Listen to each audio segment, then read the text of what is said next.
Dear colleagues, good afternoon. Thank you for joining us. We're starting our session. We're going to discuss Zaryadye Park. Colleagues, organizers invented a new format. We have a limited time span. We have not yet all our speakers at the table, but I think it's worthwhile to start our discussion as early as possible. My name is Kudryavtsev. I'm General Director of City Makers Bureau, and also I'm the founder of the social movement Friends of Zaryadye. Here we have with us many key players of our project. Among our audience, I see a lot of our supporters and people who provided their assistance for actually 3 years. Among our speakers we have Sergei Kuznetsov, the chief architect of the city of Moscow, Nadir Abdesamed, our advisor on sustainable development from Trans-Solar Bureau, a member of the consortium which designs Zaryadye Park. We also Mr. Trekhleb, director of Zaryadye Park, Mr. Plotkin, a chief architect of a reserve company who is designing some facilities in our park, and Asadov, the chief architect of Mahpi, general designer of the park as such. Not to waste any more time, I would invite Kuznetsov to discuss the status of the project as such, and then we're going to discuss in more detail some of its elements. I will ask several questions, and I hope that we have some time for Q&A. Thank you. Well, I will briefly remind you, probably not all of you are aware of the background of this park. You are familiar with the site. It's downtown Moscow, the former location of Rossiya Hotel, which was demolished to clear the space for a commercial development project. Then, as per decision of the president, it was decided to create a park area here. And once I was given an objective to design a concept of the architectural solution, how it can be implemented, which will be useful to make it a useful facility for the city. We arranged an international tender, which received quite a wide coverage in mass media. There were plenty of bidders, and bidders from different countries. We made a major research on the future of the park. There was a pre-bidding process. We wanted to produce a detailed preparatory work to make it really useful for the city. We didn't want any spontaneous decisions. We wanted to have a clear idea of what outcome we wish. The tender continued for about 9 months, like a childbirth, and by 2013 the bidding results were summed up. Mr. Sobyanin was present there. His participation was very important for us. His direct support was a major asset for us. Today, it is clear that this park is a key element of creation of public spaces, which cause so much controversy in the city. But I'm sure that conversion and transformation of the downtown area in Moscow is not possible without such a major project. The corridor called Kremlin Ring. Park is part of the Kremlin Ring. It is part of the protected area of UNESCO.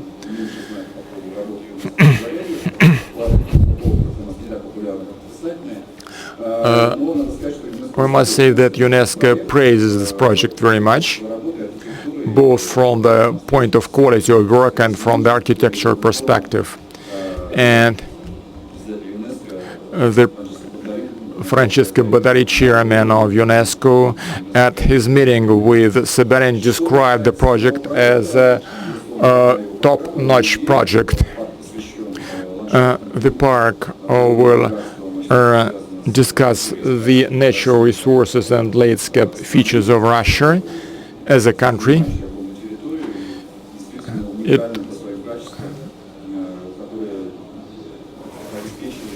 The park will help to understand the unique features of Russia, well, the ability of a country to provide major resources to other countries. This park is a small park, in fact, barely 13 hectares. It includes a Philharmonic building, which appeared as a part of the project sometime later. And the authors proposed to integrate it in the landscape park, while covering with a glass cover this hill and creating an artificial climate concept. There will be different plants in the landscape area, plus very interesting content of all buildings. If we look at elements of that, the glass shell, the hill, the central part of the park with excellent view on the Kremlin, the outdoor theater, and it will be a more comfortable atmosphere than the ambient environment. Landscape design, a mix of hard and soft covers.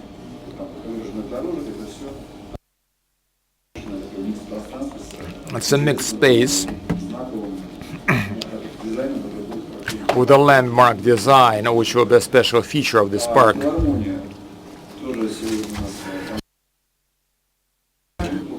Philharmonic, with Mr. Plotkin here, is a unique hall. It will be one of the best globally in terms of acoustics.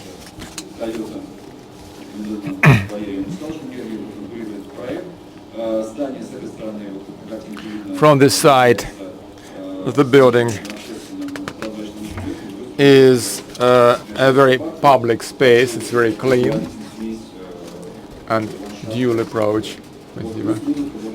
Plus music. Music is a part of this concept. Will provide musical zoning, and music will be heard in the park in different places. Information pavilion.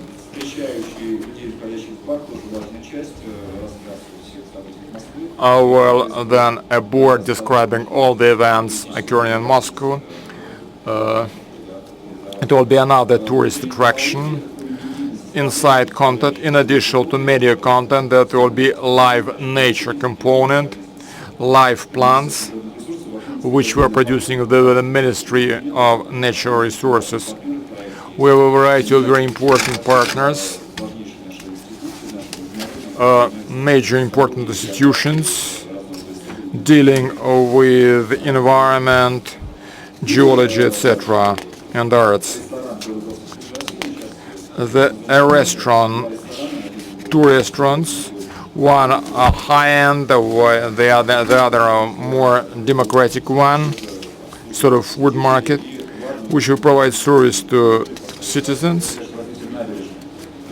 and development of the embankment. The park will be an entry point from the downtown Moscow to the lower embankment. From the park you can go directly through archaeology area. It's also very important. Part of the exposition will be dealing with this thing. And today we're doing active construction work. Some of our colleagues will describe that.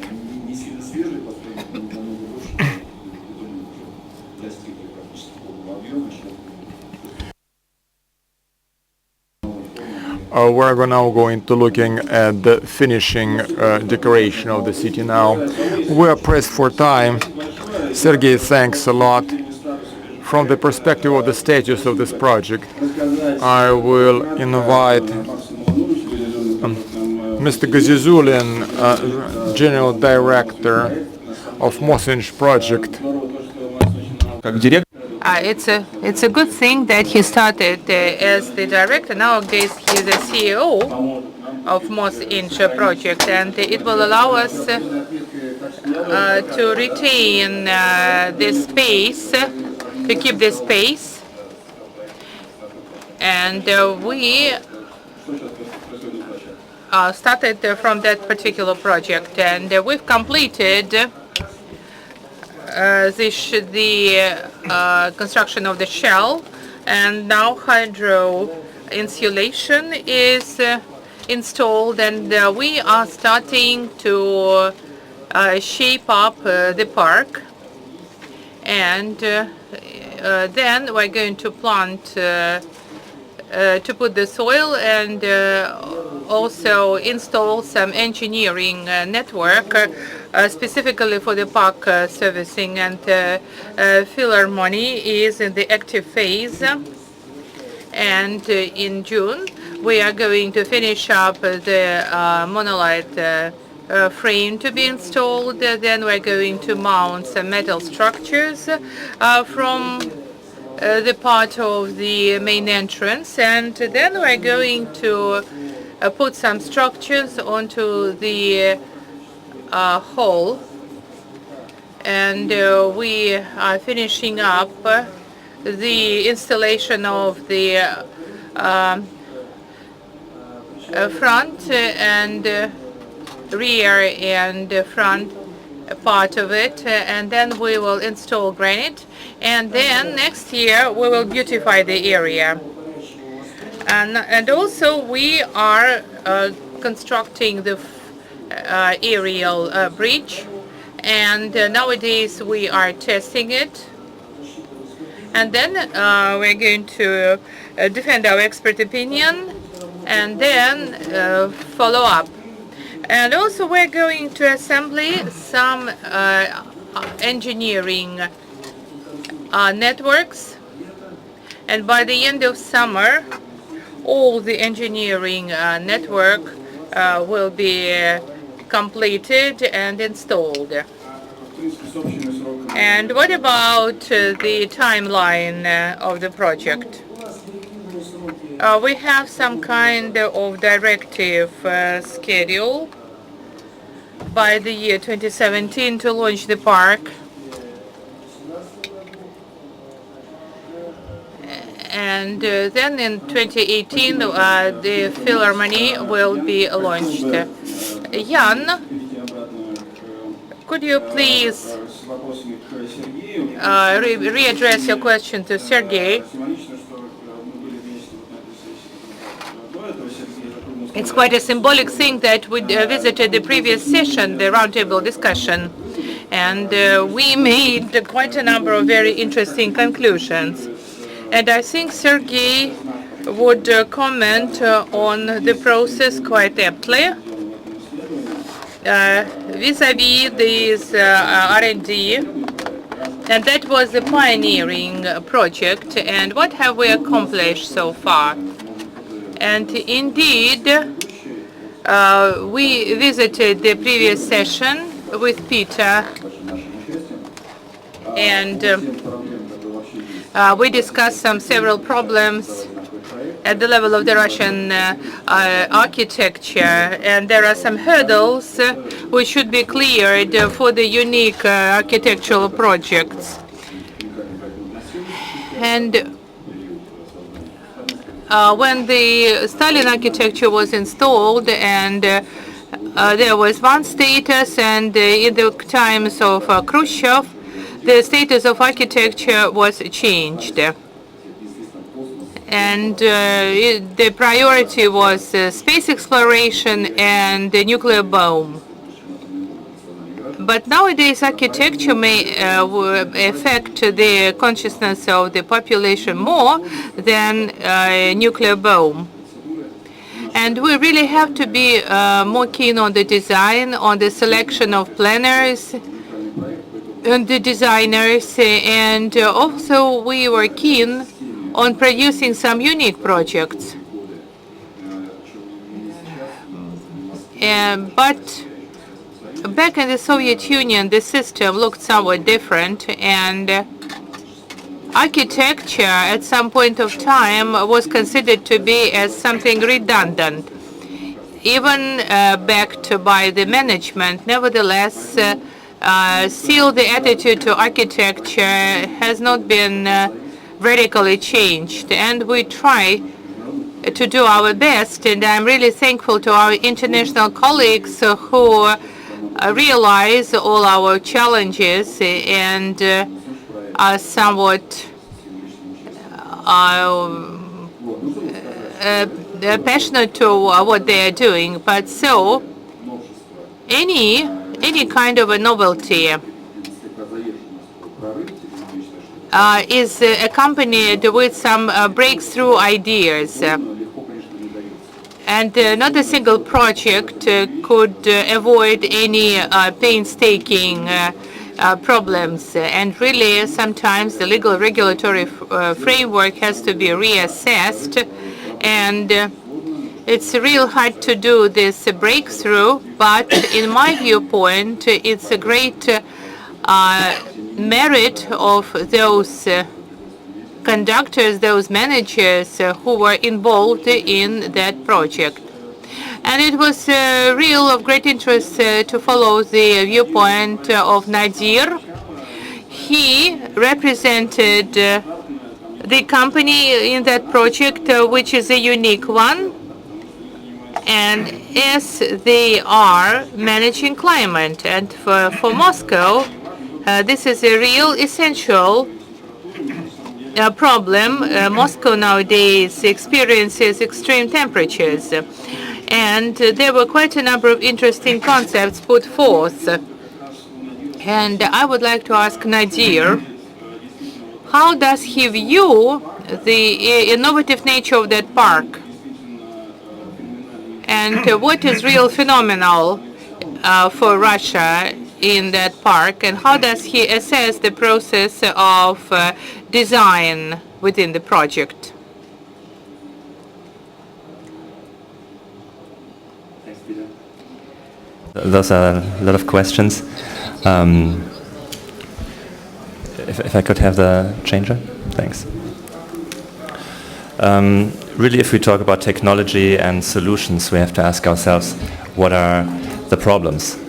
And I think the problem is not that it is cold in Russia in winter and hot in summer as we experience right now.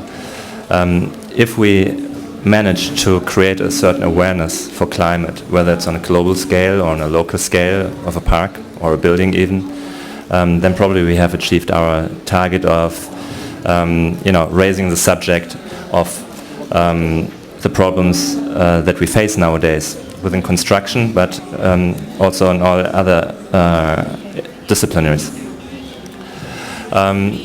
So climate and comfort is something that we are dealing already since thousands of years.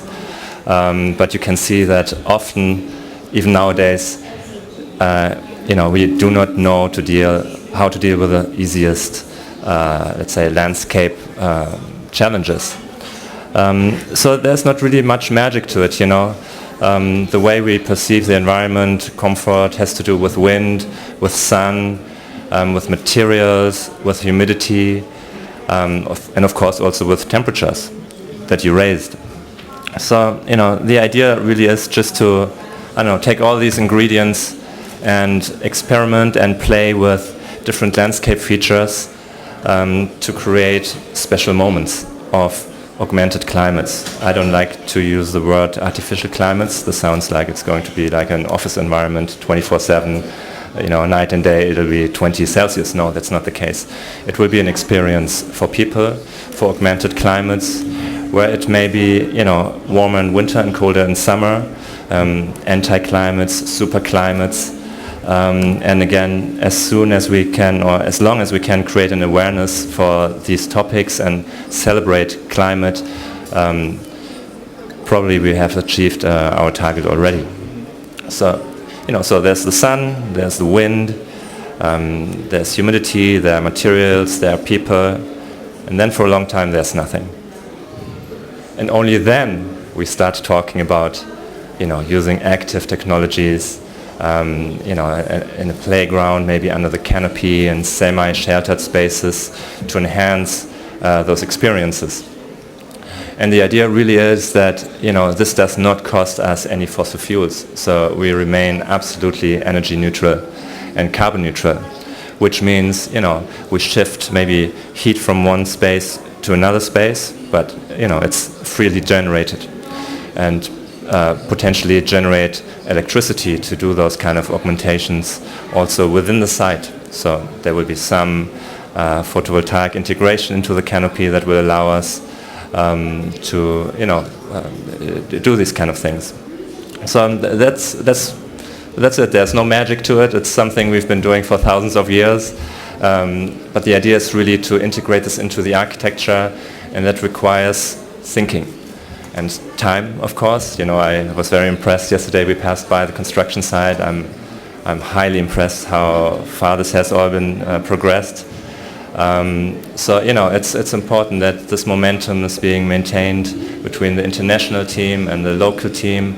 And technology is even part of the design process. We would use Skype on a weekly basis. I think 5 years ago or 6-7 years ago, probably this would not have been possible to create such a collaborative challenge on a transatlantic level. So, technologies is there in the thinking, in the way of how we apply it to very passive and normal situations, maybe also to some technologies such as photovoltaics, but most importantly to the process that we interact and collaborate together. Но на сегодня вот та изначальная концепция. The original concept that was used,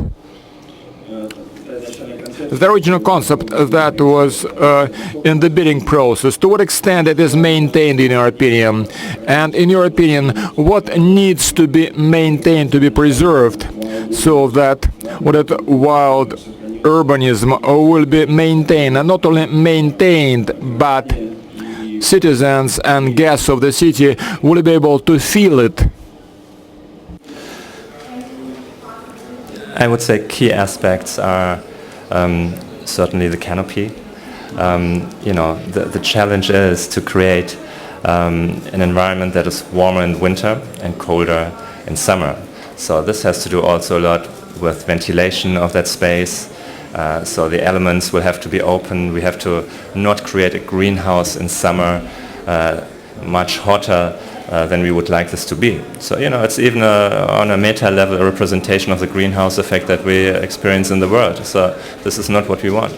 So, modifying that shell in a very dynamic way in response to the climate, in response to the weather, this is something that will be very important. And then, of course, generating electricity on site is key in order not to render this project a wasteful project of energy. So I would say these two main aspects are critical. Of course, Mary Margaret Jones from Hargreaves, the landscape architects, would probably tell you that plantation is very critical. Light, the experience of light under the shell, which of course is related to generating electricity. So if you use the light to generate electricity, you may not have sufficient light for plants. So there are sweet spots, there are like optimal architectural features between all these aspects that have to be kind of understood in order to make this a success. Спасибо большое, Надир. На самом деле, Thank you, Nadir. Really, we always perceived whatever is linked to artificial climate not only as an innovation but as a unique thing which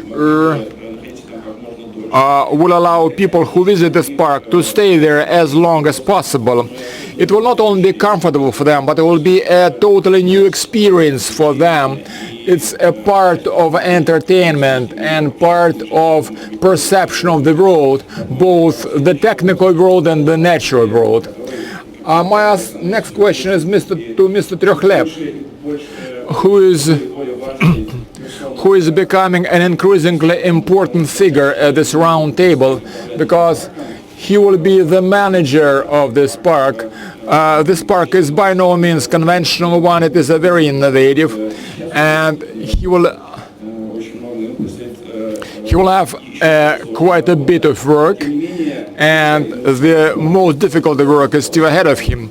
Given the innovative nature of this park, in terms of contents, what are interesting solutions that are already existing, both in terms of entertainment and in terms of education of people. Good afternoon, dear friends.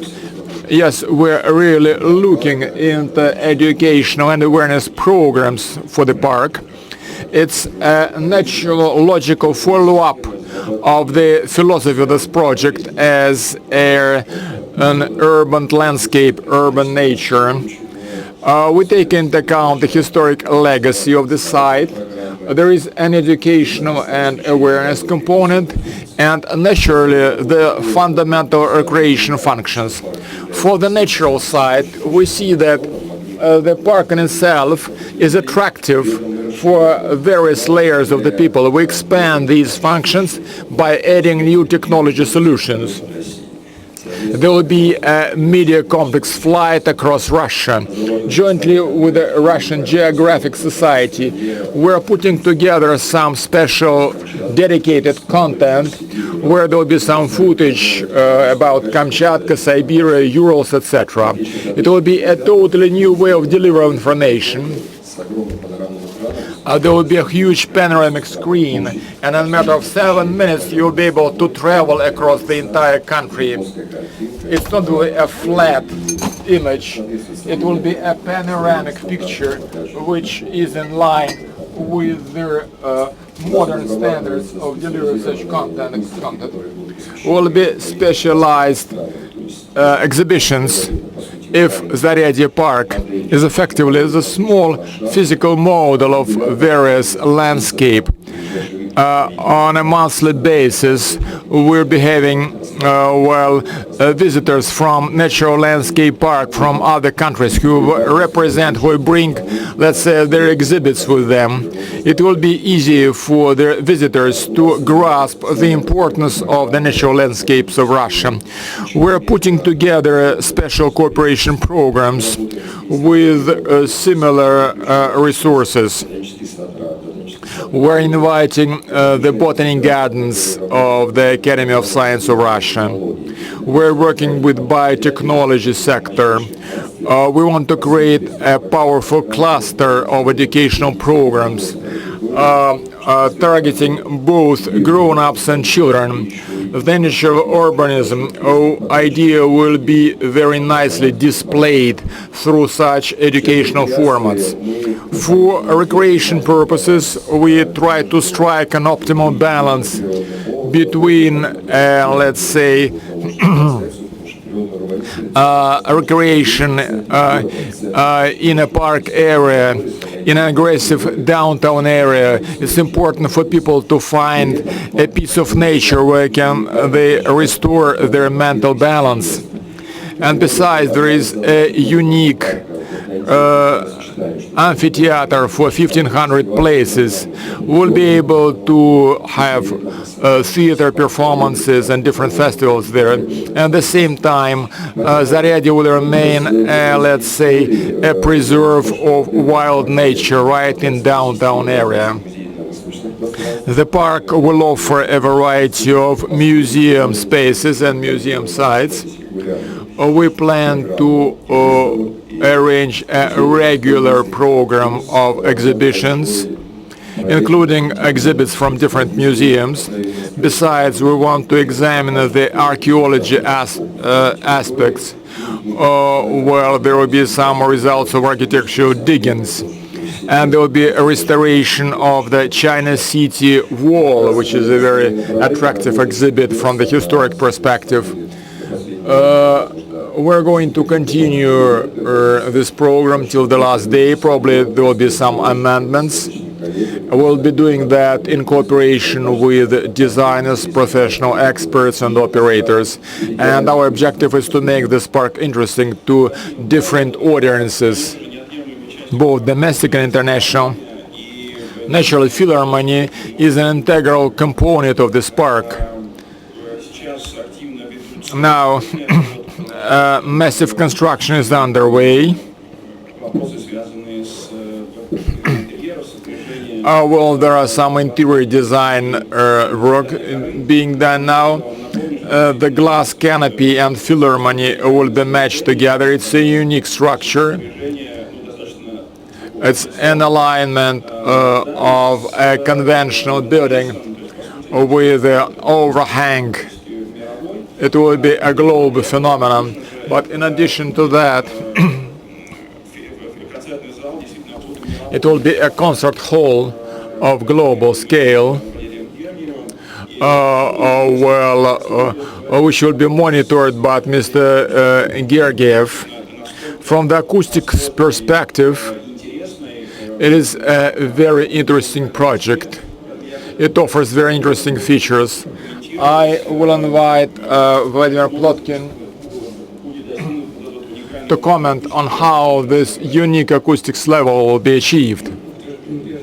First and foremost, I would like to say that there will be two halls in the Philharmony. The main one for 1,500 or 1,600 places, and then a repertoire hall for maybe 500 people. Well, there are very challenging and interesting technology solution. The main hall can be transformed for different purposes. It may be horizontally flat. The floor, the scene will be moving upwards and downwards. The orchestra pit will be closed or open for acoustics. Really, we faced a major challenge. On the one hand, it should be very beautiful and meet very serious hopes that people place with it. But simultaneously, it should be a fine-tuned and ideally fine-tuned musical mechanism. Firstly, we must clearly identify geometry of the hall.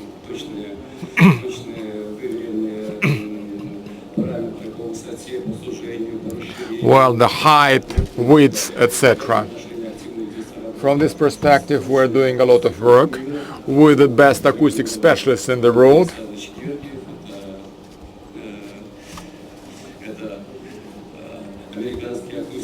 We invited an American acoustics expert, Mr. Toyota, who is the top figure in this year. He's from Japan, sorry.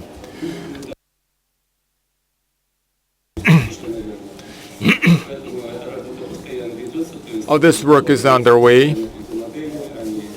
3D modeling is done on a continuous basis. They are adjusted and amended and correlated. And as a result, we're going to create a full-scale mock-up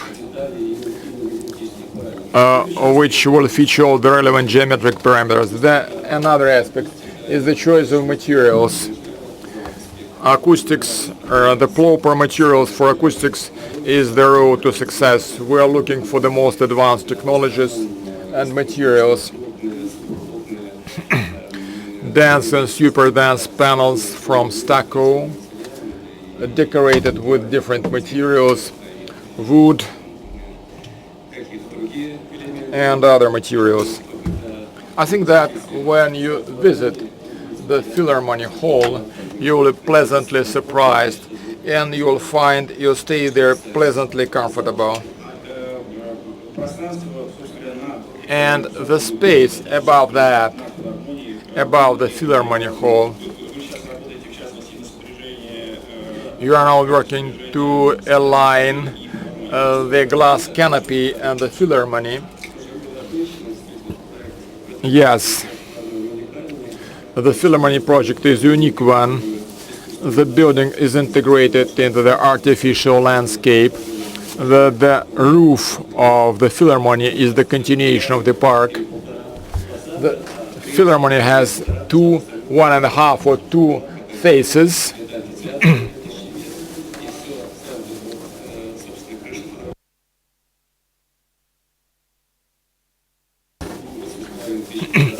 Well, it covers 8.5 thousand square meters under the canopy. That artificial climate which will be created under this canopy, in addition to those recommendations and parameters that were offered in the bidding project linked to thermodynamics,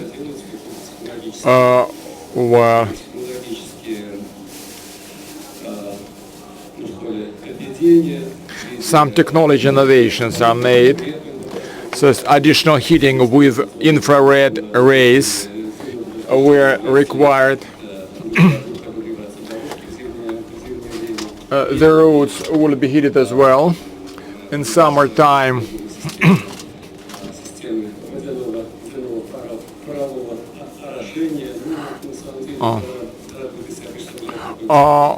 drop watering systems will be used as well.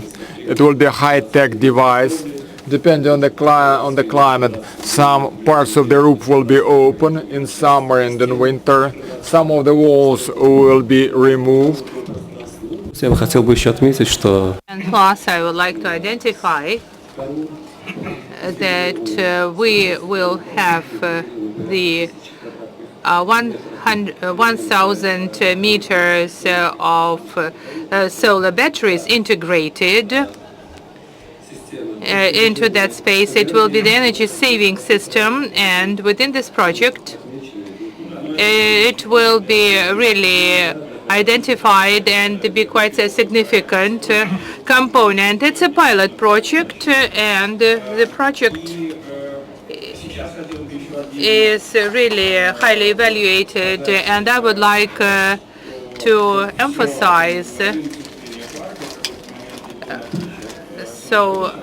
what is going on as to this project implementation. And Mr.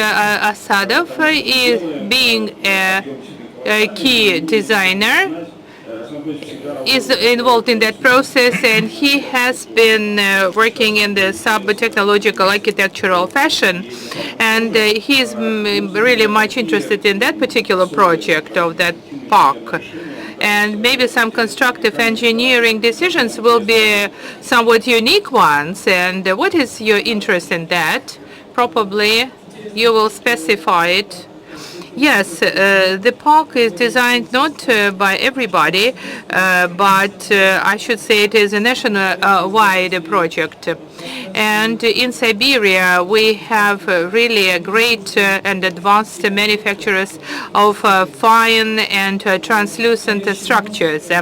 The aerial bridge was designed and constructed by the engineers from Baku. They have quite a good school there, and they accumulated quite an experience in that particular construction. So the constructors from all over the country are involved in that process, and I guess that the energy of that park will be done at the multinational level, and it will be sensed by the subsequent generations.